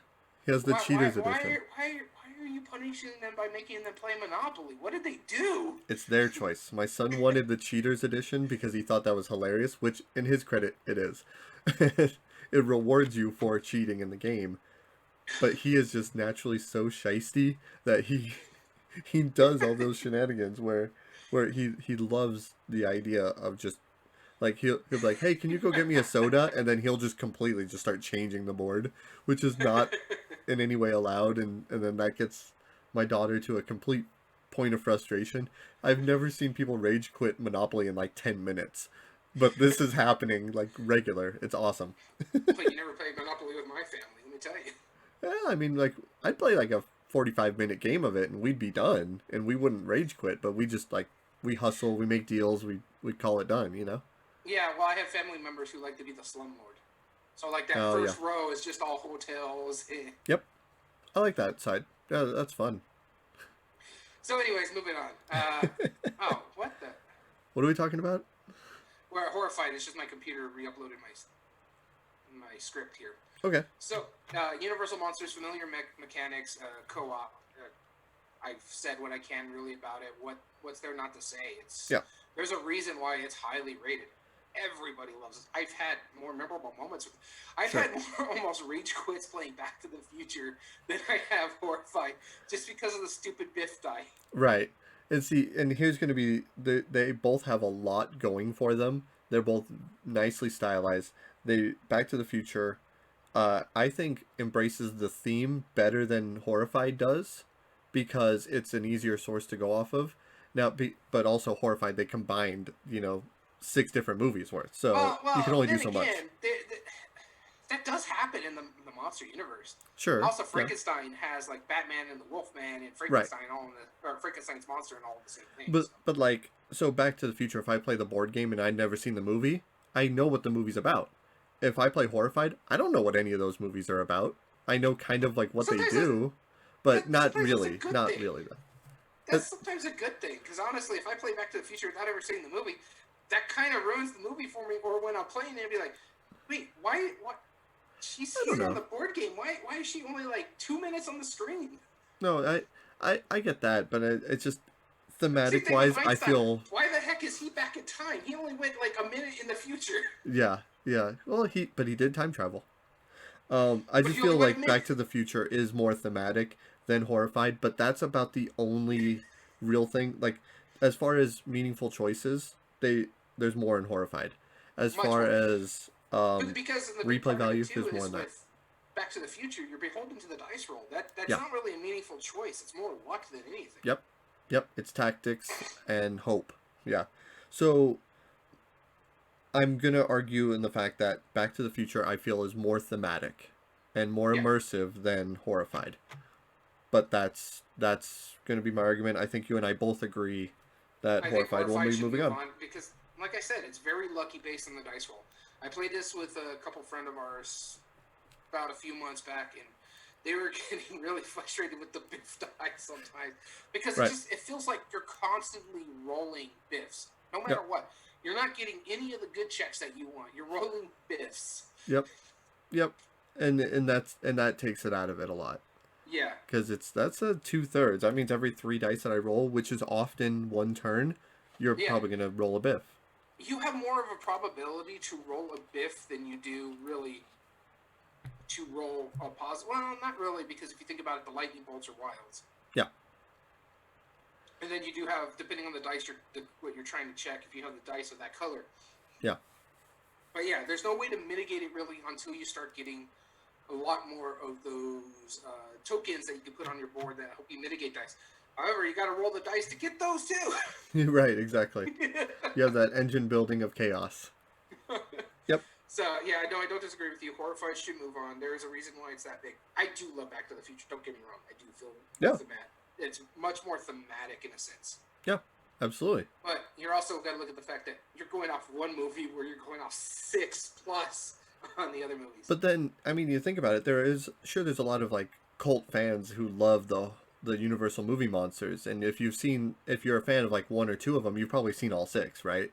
But I feel like more people have, and this is just a guess. I don't actually know this, but I'm assuming more people have seen Back to the Future than any of Statistically, the it's just movies. going to happen because again, not a lot of people watch older movies. Yeah. You're saying more people have seen Back to the Future than say someone's seen a movie that was made in the 40s and 30s. Right. You have a better chance of seeing people who watch The Blob more than some of these other classical monster movies, just because of its time frame. Yep, I agree with that, but that's to Back to the Future. Not only do you have people who are going to be more familiar with the theme, it's also more in tune with the theme of the movie. I will say this: I am a huge fan of Back to the Future, so much so I went through a flash flood for me and the wife to go to the other city near us, El Paso, to watch the trilogy on the day he's supposed to go to the future in Back to the Future 2. We watched the entire trilogy on that day. I think it was like October 15th. Yeah.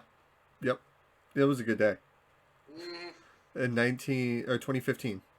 2015, yep. October 15, 2015. We went to the movie theaters through a flash flood to go watch it. I'm still we didn't know there was going to be a flash flood. It's just like there's a 45-minute drive between where there wasn't a flash flood in the movie. Like, you wouldn't... like, come on. No, but torrential downpour, I guess, is another way to use it. But we were driving, it's like, oh, look, it's cloudy over there. And next thing you know, you just hit that brick of rain and hail. Yeah. Your things are going as fast as they can, but they're not. You can't really still see out your window. Yeah, exactly. So, Horrified is moving on. Next round, Disney Villainous versus Funkoverse. This is your argument? No, my argument. Your argument. Yep. All right. Let's do this. Yep.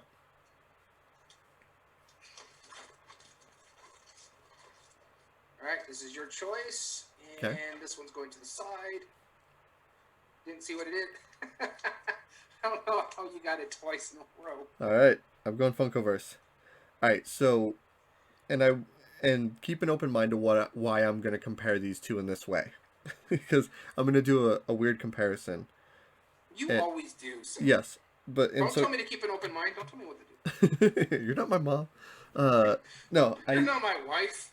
I feel like both of these games take I kind of call them like a mashup game, right? Because you take a bunch of IPs and a bunch of themes and a bunch of different things and you mash them together, right?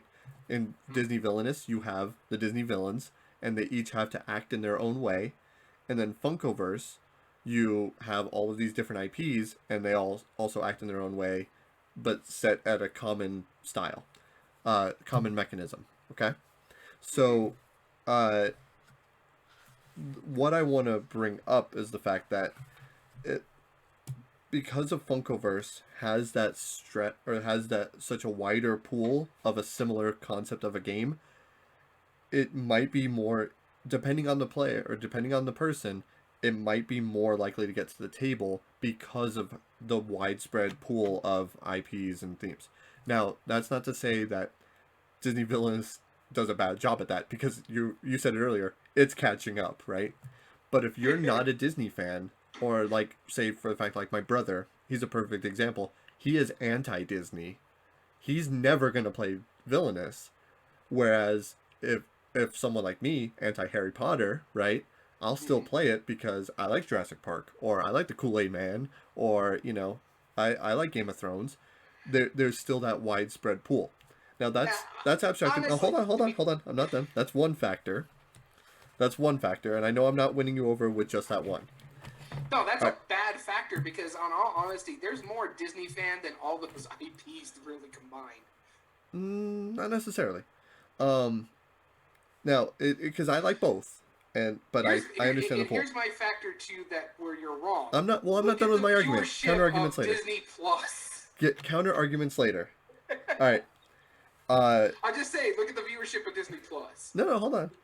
As far as ease of play goes, I feel I very much that would go towards Funkoverse because it is a simpler game. I will even give you that one. Disney Villainous has one big disadvantage in the fact that a, it has a heavy learning curve. It really It does. does. And it makes it very difficult for somebody who wants to play as a Disney villain. What 8-year-old kid wouldn't want to play as a Disney villain? That's super fun. That's a great theme, and then they get hit with a pretty heavy game. I've lost more gamers because of that curve, like willing to play Villainous. So much like my wife is a perfect example. She does not like Villainous, and she adores Disney. And she doesn't like it because of that strict learning curve and hasn't gotten it back to it. Replay value has more as far as additional content for Funkoverse as of right now. And the timing is actually really good too. The player range and scale in Funkoverse. It I will argue that one. no, I think Villainous takes hours but consistently. it scales a lot better for me personally because if I'm gonna play Funkoverse, I'm only ever gonna play it 2. I cannot stand it at 4 players. Well, I can stand it at 4 players just fine, and there's ways to play it 3 and 4 players that's just as well. Whereas like in Villainous though, I'm talking like hours. Like you're playing it for if you're playing a 4-player game of Villainous, like 2 hour game, for real. I have never played a 2 hour And game of a 4 that's player because game it of Villainous. munchkins. You see someone winning, everybody piles on them. Guaranteed that every time. And it makes sense. That's just how the game is made because you want to get to that winning point first. And so that's less of All you ever want to do is push Funkoverse. You try to push it on our game group, and we push back no, with Unmatched. I'm giving it a fair thing. Now, art and production, I think that's very fair. Villainous. I agree. Immersion, also villainous because each of the you said it earlier, it's more it as far as it takes you out of the theme, the fact that they're just battling each other. I get that. And the only variable to the characters is their card and their items. Whereas villainous, your whole board, your goal, I give it. Immersion. And meaningful choice I will give to villainous. But I am saying that Funkoverse does have replay value and ease of play, but everything else will go to villainous. So it'll move on. That's fine. But it's not a landslide. Like you're gonna claim it. So now your counter arguments go ahead.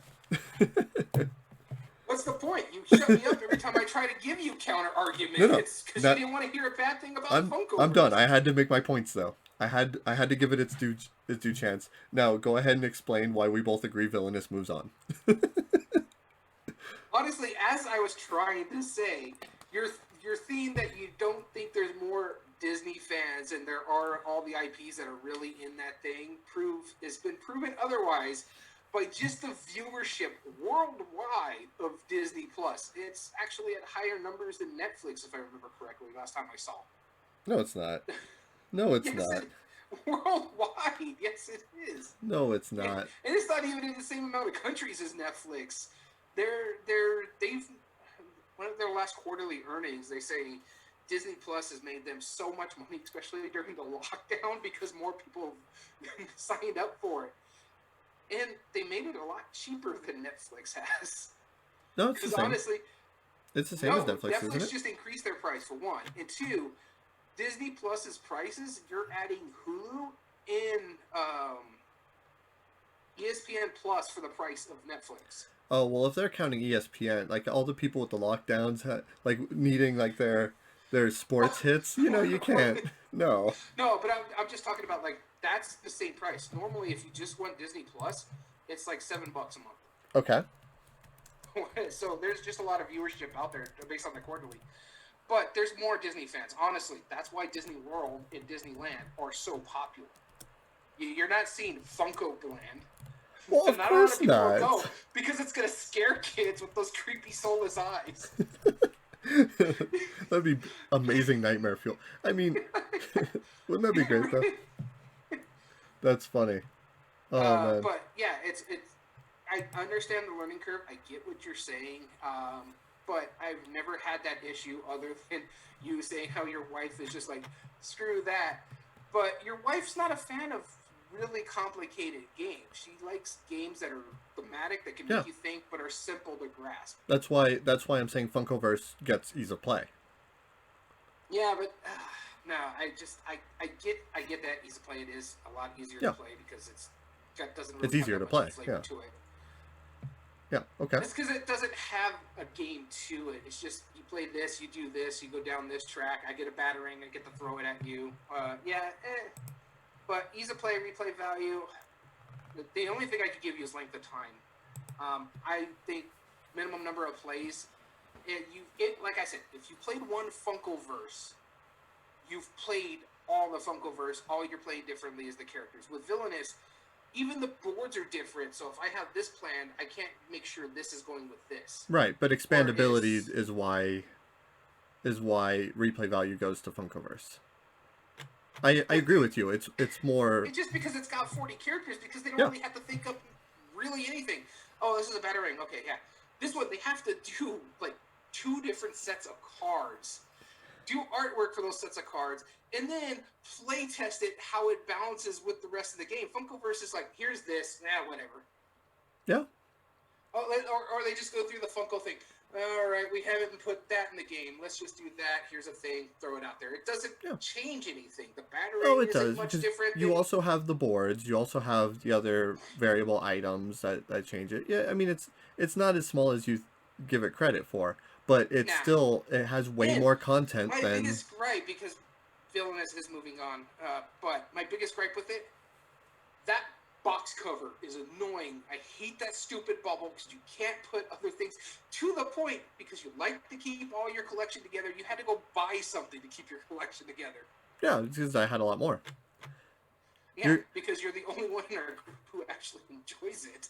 No, Bryce enjoys it quite a bit too, and Dom does enjoy it. You're the only one who hates it for some reason. No, I just hate it because you keep trying to force feed it on the people. No, I don't mind the game. I think you have an irrational fear against Funkoverse. You have nightmares of seeing the Funko heads floating. That's the big thing is, a lot of people are this. My wife is the same. She hates Funko Pops. She can't stand them. Yeah, don't get me wrong. She's not going to play a game because they're Funko. I don't like Funko either. I don't like Funko Pops either. I don't. I've been a strong advocate against it. I'm saying the game is fun. But it just so happens that it has the Funko Match, Pops. And I just think that's a better, more fun game to play. Alright, so let's move on Unmatched then instead of Villainous. Stop arguing for Unmatched right now. Oh man, that's silly. Alright, so Disney Villainous moves on. Let's put it this way. If Godzilla Tokyo Clash got in here with Funkoverse, I'd have a real big time moving on Funkoverse. Because I think Godzilla does a lot of the stuff Funkoverse does, but better. Yeah. Okay. If you want to compare Prospero Hall, tactical skirmish games, Funkoverse versus Godzilla, I'm going to put Godzilla through. I'm not denying that. I'm not denying that it's not a better game. You're not hearing my argument. My argument is that it's more expandable and it's easier to play. That was my argument. And it's true. I just hope Godzilla has done well enough, and it looks like with the way votes went on our thing, it has, that we will start getting expansions for it. That'd be cool. That'd be cool. Honestly, I'm still waiting for that Horrified expansion. Honestly, I'm trying to think how they would do a Horrified expansion. I thought about, like, you got the Raven that has Vincent Price in it. That one's pretty good. Yeah. You have the Blob. You could put the Blob in there. But I'm trying to think that falls within the Universal realm that they could do. Alrighty, so after being off topic forever, just because of my, as you put it, my irrational fear of Funkos. I mean, if you have like cold nightmares, honestly, sweats because of it. If they made this game with better art style, I'd probably like it a little bit more. Yeah. It's not, the game itself is phenomenal. Except two things. It doesn't feel thematic to me, because if you can have Harry Potter carrying a batarang, it just, you don't feel like you're playing that character. You feel like you're playing mechanisms. Okay. And the Funko Pops. Those really take it out of me, just because I'm like, I want something that actually looks like the character. Sure. I give you that.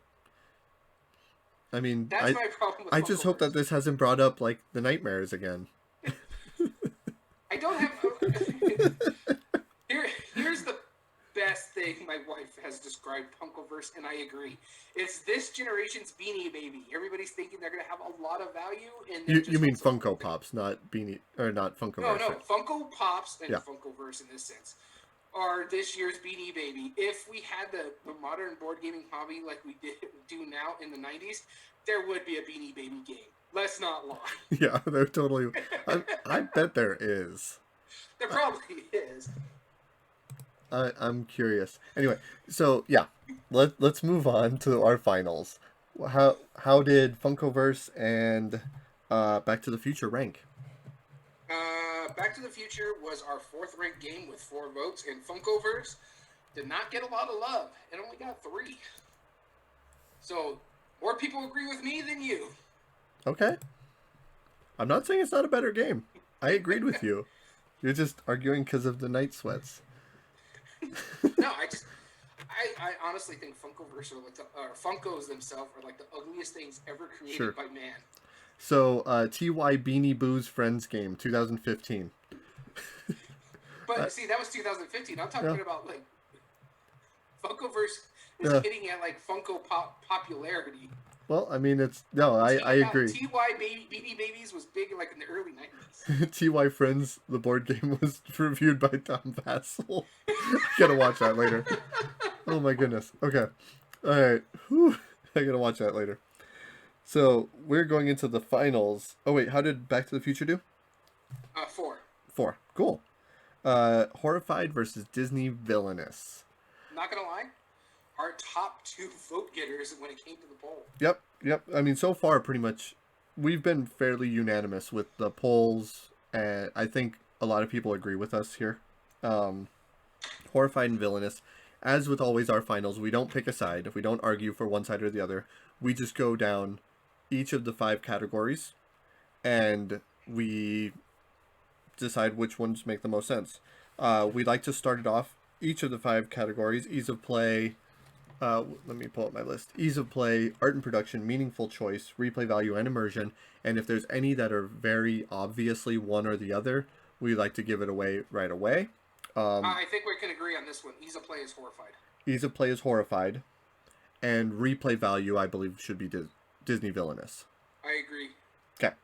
So that's 1 point for each of them that we don't need to go through and argue, because ease of play, I mean, Disney Villainous, we brought that up earlier. It's an incredibly difficult learning curve. It's not a difficult game, but getting past that hurdle of learning how to play it, that's what put me off of it the first time. And that's the whole thing about Disney Villainous, or just any asymmetric game in general. Right. There's a learning curve, because people could tell you how to play the game. You have to learn to play your character, and there's nothing they could do to really tell you. They could say, hey, I'd recommend you playing this one, since it's a lot easier than playing, say, Maleficent. Yeah. Like you should play like the Queen of Hearts. She's much easier to play than Queen of Hearts. Prince John is easy.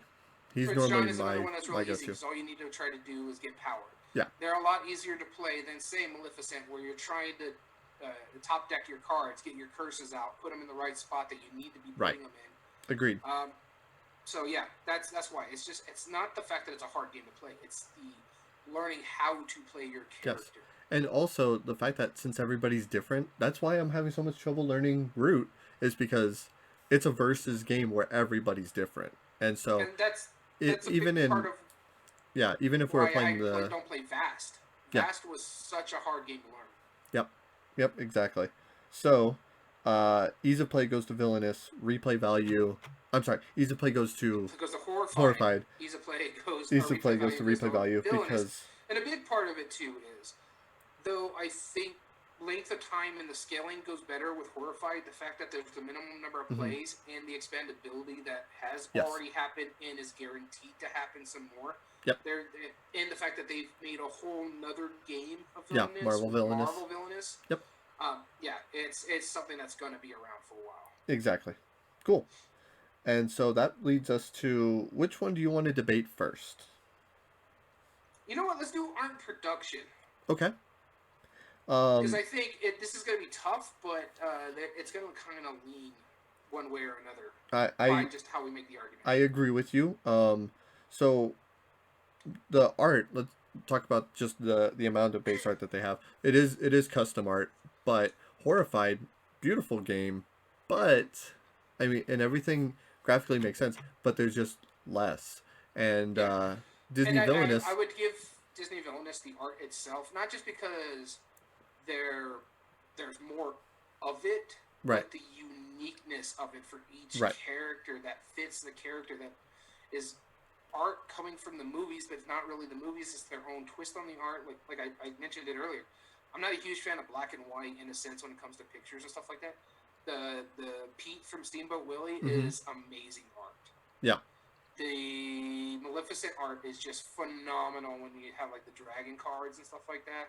yeah. So yeah, I'll have to give the art itself too.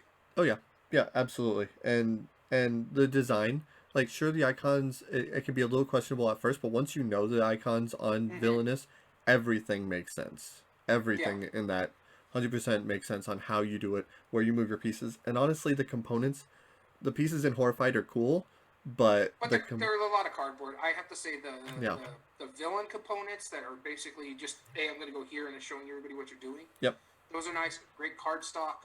The mm-hmm, individual boards are really nice, laid out pretty well. yep. Yeah, All I right, can't disagree. I think art production goes to villainous. okay, cool. How about immersion? Let's go that one next. Yeah, Yeah, because I I'm just trying really to think. I think meaningful choice is gonna be the decider. I think so too. The impacting other player strategies, I think, actually is better in say horrified because at the only Mm-hmm. time when you're making an Okay. impact on another player's strategy is when you decide to do fake cards on someone, and Yeah. as you said, it goes more to the what is it? The God, I can't think of the term now. But when you go to the fate deck, and you're all determined. That's very lucky too because you don't know what cards are going to be on top. Or if Sure. you got a card that you don't get to choose, this one just needs to be played immediately. It's Yeah. not. That's the only impact on that strategy. But if I move the wrong way and we didn't work this way out, it's going to screw us over. Yeah. I can agree with So I that. think there's more impact on other player strategy. Although impacting Impact, long-term strategy, I feel is I definitely think, goes villainous. villainous. Yeah. Which means But non-arbitrary choices. I think this one goes to horrified. And hear me out on this. Because the only choice you really get to make in this game is if you're putting a card out by spinning the power, or where you're going to go selection and villainous. But even at that point, you're beholden to the shuffle of your decks of what cards you're getting, and this is the big problem with villainous. Say I'm playing Jafar and I need to get the lamp out of my deck, whether it's the fate deck or if it's the control rod or whatever it is, for I can hypnotize the genie and make him mine. I have to I gotta hope that it's not at the bottom of my deck, and I have to just keep drawing and drawing and drawing. And while I'm waiting on this one specific card, someone can have, if they're playing Maleficent, they can have 3 curses already out. So now I have Sure. to start making choices to go after that person instead of doing what I need to do Okay. to get what I need to win this game. And that's why I think there's a lot more arbitrary choices because you're just basically having to draw cards. That's Yeah. it. You're beholden to it. Whereas I have to make smart choices in Horrified. I I don't disagree that you don't have to make smart choices in Horrified, but on the flip side of the coin, and this is why I think non-arbitrary choices go to villainous, is yes, I agree with you on the way the deck is shuffled. A player could have an advantage based on how one is shuffled based on the other. Sure, I Hmm. give you that. But the decks are also designed to mitigate that. Whereas the dice rolling in Horrified, it's less of part of the game. You will likely get attacked, but there's no way to mitigate that. And also, the Oh, same no, no. can be There's ways to said, mitigate. There is ways to mitigate the dice roll. uh, but You it's you not a get those white definite. cards. You get the white cards. They Yeah, mitigate the dice rolls. but what I'm saying though Those is that are the it's not a mitigation. definite. But then also on the flip side as well, that's you the same like if we need red weapons or we need red items, it's we're beholden to what tokens come out, and even if they're powerful enough.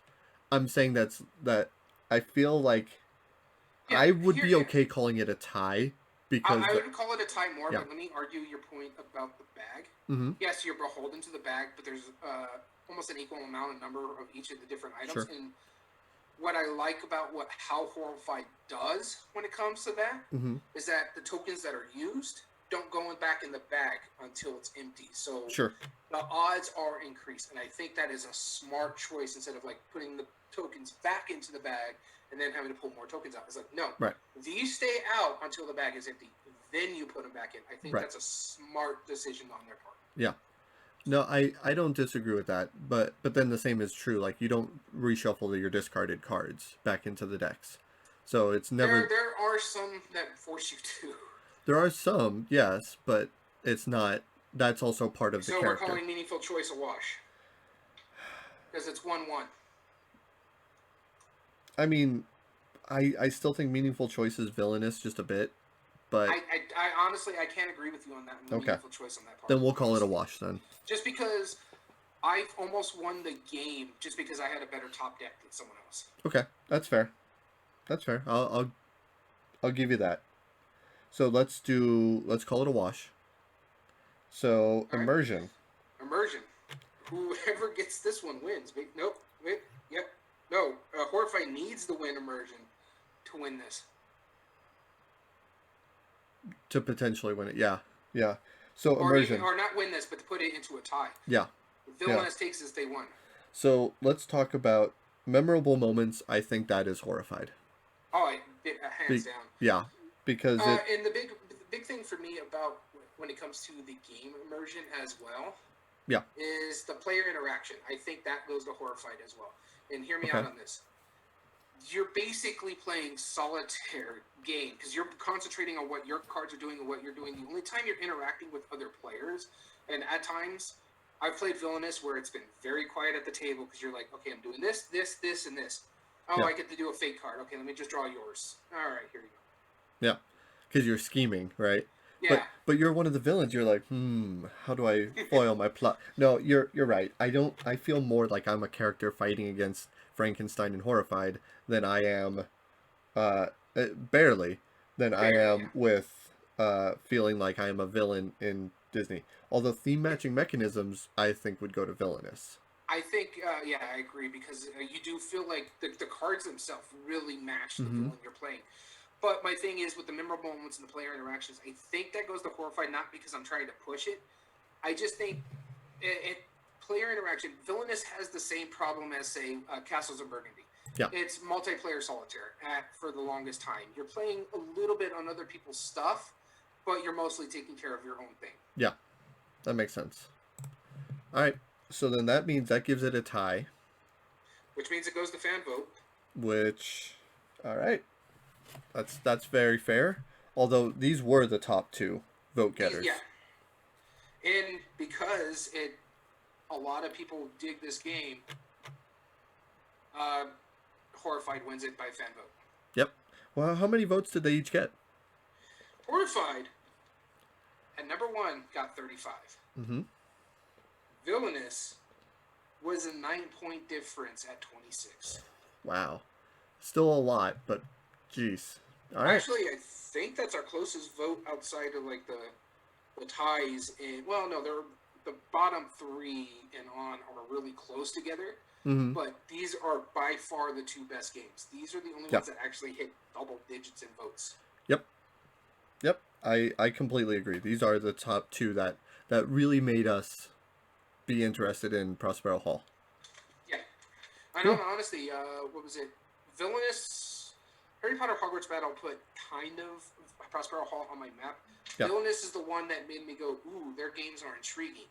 Yeah. And then I played Horrified, and I'm like, that's it. And I have to at least try every Prospero Hall game that I've seen. Right. And mine were the Wizard Always Wins and that collection of 4 that I talked about earlier. Yeah, and then of course we played Kenny G, Keeping It Sexy. Mm-hmm. That's another one, which is not a horrible game. It's just really simple for someone who's played a lot heavier games. But if you're playing with kids or family, it's a great co-op game. And then we played. You haven't played Last Defense yet, but that's a co-op. Yeah, timed-based I heard game. really good things about that. It's fun. A time-based app one. I heard it's really good. Hocus Pocus is another one that you seem to enjoy. Mm-hmm. Yeah, I have it right here. In fact. So what we're getting at is Prospero Hall is the best IP game maker out there. Oh, hands down. Yeah. Second. Jaws. Second is Ravensburger, as a publisher. As a publisher, I mean, Prospero Hall released a lot of their games through Ravensburger originally, and now they're owned by Funko. Yeah, Funko has them, but they're letting them still work with Ravensburger to an extent. They're still, keeping up with Villainous. They're still doing. I mean, Jaws was Ravensburger's thing, but that was Prospero Hall. Yep. I think the second best IP people, really, maybe unmatched, Restoration Games, because there's not really a lot of IP games. I think that's the only IP that they work with. Yeah. Yeah. So I don't know. That would be interesting. Who's the best IP designers? Cool. Well, then this was a fun debate. Let's talk about next week and what we're going to be talking about. We're going to be talking about, for our Chits and Giggles episode. Now, this is a working title because we haven't really figured out how to word it right. The idea is what games have been in your collection the longest without being played. And we're not talking about like Shelf of Shame stuff. We're also talking about like games that have been sitting on your shelves that you've taken months, years, even weeks, months, years, whatever. What is the greatest distance between gameplays? So, like, I have a game that's been sitting on my Shelf of Shame for 2 years. That's probably going to play in my list. But I may have a game that's been sitting on my shelf that I have played before that's been sitting there for like 5 years. Right, exactly. I don't know. I don't even know which game is probably on my Shelf of Shame the longest. Probably that one. It's only like a year old. I know. I can tell you which one's been on mine longest. It's Fury of Dracula. Yeah. It's been on there about 2 or 3 years now. Yep. And so it's up there. And then our top 8 debate that week will be the top 8 games made last century. So 1999 and older. And then also tune in next Tuesday because we're going to be interviewing Rob Davio. That should be fun. Yeah. Yeah, we're looking forward to talking with him. Seems like a really cool guy. So. Oh, also, we want to make a reiteration that we are changing the format of Chits and Giggles just ever so slightly. Just to say we can keep thematic to what we're doing here. We do the top 8 debate. So we're moving from 6 games talked about in Chits and Giggles to 8. Yep. So that'll be good fun. All right, so with that being said, if you want to contact us directly, ever in the future, give us ideas for that, tell us why we are or are not wrong, it's up to you. Email us at everydayboardgames2020@gmail.com. As well as you can find us on Twitter at EBG Podcast 2020. Or no, EBG Podcast. If you ever want to join us on a live discussion and watch us do this live, come join us at twitch.tv/everydayboardgames. You can also find all video re-uploads of this on YouTube at Everyday Board Games Everyday Board Games Podcast 2020. That's how you would have to search and just make it easier. They tend to go up a couple days after we record. So this one will probably go up on Saturday. The one we record on Tuesday is live today. Mm-hmm. And you can find the audio versions on most podcast platforms, including Spotify, Google, Amazon Music, Podbean. We are still working on iTunes. You can also find us on TuneIn on Amazon. Sorry, my my Amazon just went off. But yeah, you can find us on all those. You just have to look us up under Everyday Board Games Podcast. As well as if you're watching the video re-uploads or the audio versions, comment what you think is the best Prospero Hall Games, and give us a like. And if you're not subscribed, please subscribe to us. So we want to thank you for tuning in. This has been a fun debate. As always, I've been Daniel. And I've been Daniel. And we want to thank you for tuning in to Everyday Board Games. Have a good one.